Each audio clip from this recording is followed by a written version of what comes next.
Remember, here are the numbers and the reality of what they mean. $6,350 for individuals now will be $12,000 this year. $12,700 for individuals will now be $24,000. That's a big jump. It scares me because I find myself, I use this term when I give to charity. I used to give a little bit more recklessly than I do now. Because I give money to charity thinking, well, it's going in my income tax deduction bucket. Well, my bucket got a lot bigger for it to overflow. So be aware that the standard deduction is increased. Also, state and local income tax deduction has also changed. If you live in a state that has an income tax deduction, you used to be able to itemize or deduct the taxes you pay to the state from your federal return. Well, you can do that, but only up to $10,000. Meaning if you live in California or New York or some of these states with high income taxes, you can't deduct the whole bill anymore. You can only deduct up to $10,000. That probably doesn't affect you too much, but be aware that it's in the recipe. There's some strange things that were in the mix too that you need to be aware of. Charities are now going to pay a 21% tax on employees making more than $1 million per year. If you have a doctor, surgeon, or administrator with well, actually most people in this room that makes more than $1 million per year, the hospital is now going to pay a 21% tax on that for the top 5 earners only. There's some other things too. This is good news. This is very good news. The new tax law is having people reconsider how they characterize their business. Should I file as an LLC, a sole proprietor, Chapter C, Sub S? Generally, the tax law is more favorable for your small business owner. It has to do with depreciation of assets. So if you have a donor who owns a small business, and by the way, a small business could have 10,000 employees, they're probably going to be a little bit richer this year because their tax burden has been lightened. So just know that the rules for how you characterize deductions, depreciation has changed, generally for the better. Is everybody still with me? Still just right? Too fast, too slow, too deep, too shallow? No questions? Okay. Things to do and watch. My favorite part of the presentation. Things to do and watch. What does this all mean? How does it affect us? I want to tell you, and please, if you don't remember anything else, remember this. People give to you because they believe in your mission. It's about who you are and what you do. It is not about April 15th. It is always about your mission. It will never be for tax reasons. And this, you having the appearance of low overhead, matters more than any changes to the tax law. I say appearance because, as Eddie pointed out yesterday, you've got plenty of room to hire new fundraisers, but you always want to show your donors that you run a lean operation and show them what your worth is, because you're worth a lot. This is more important than the changes to the tax law. And remember too, this is from Harris Interactive, only 1 in 4 donors are motivated by tax benefits. It's just not that important. And please, if you are not an accountant, do not give tax advice. Do not do it. And if you work for a charity, it's a conflict of interest. I always say to any donor when I'm talking about taxes, check with your accountant, but ask him these questions. Ask her these questions. I never say, you will get an income tax deduction for blank. I say, check with your accountant, but you might be entitled to blank. I am not the donor's accountant.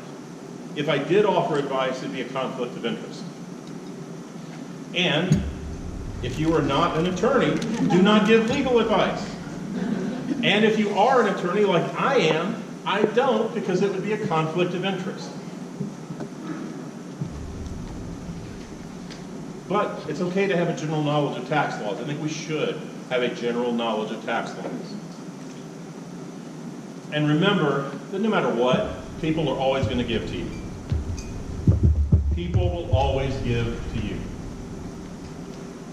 This just came out a few weeks ago from Giving USA. Donations in 2016 were up by 5.2%.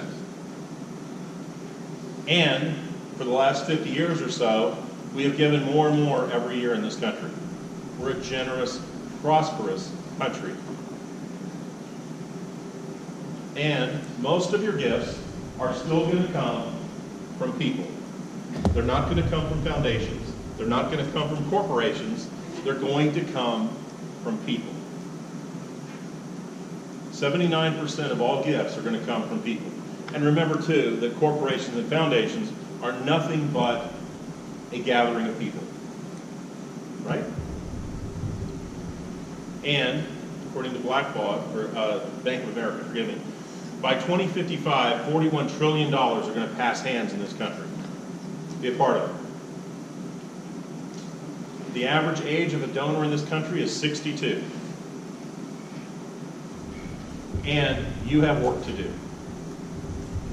Most investors, not most donors, most investors, this is from the Chronicle of Philanthropy, are unaware that you can donate stock to you.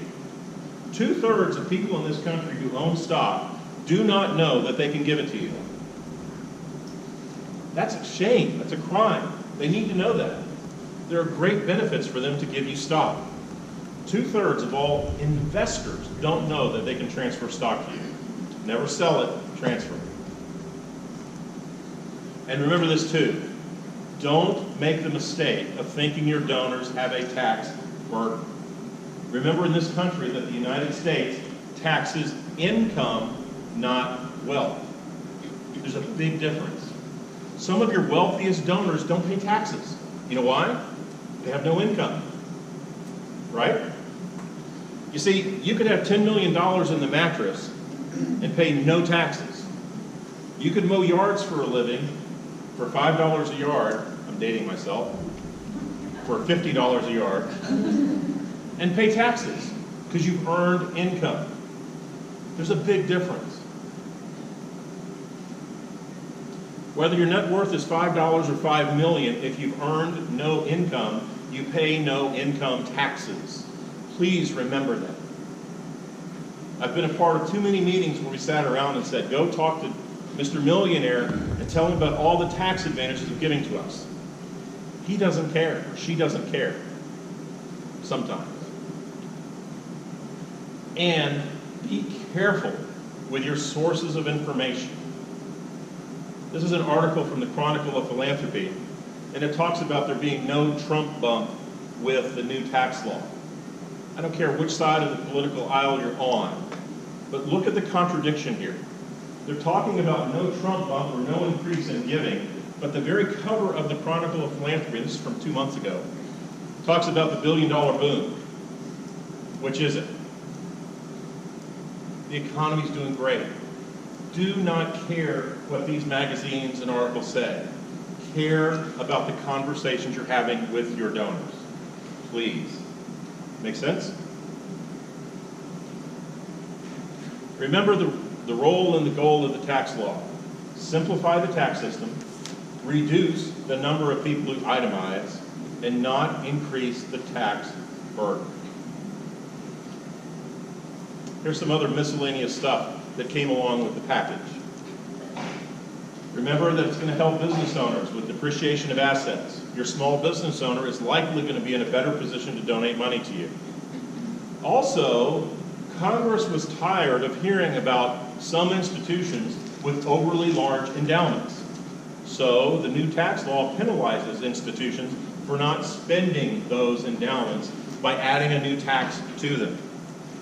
That's important if you have a large endowment. At the same time, Congress continues to chip away at people who give money to universities and colleges for special treatment, like football tickets. It has now become harder to give money to get special benefits back. And finally, your 529 college savings plans they've been improved a little bit, making it easier to give and use. But again, remember this. This is from a venture capitalist. The way things change is not driven by logic, it is driven by emotion. It's how your donors feel about you. Two final thoughts about the tax law, and then I'll talk a little bit more about stewardship.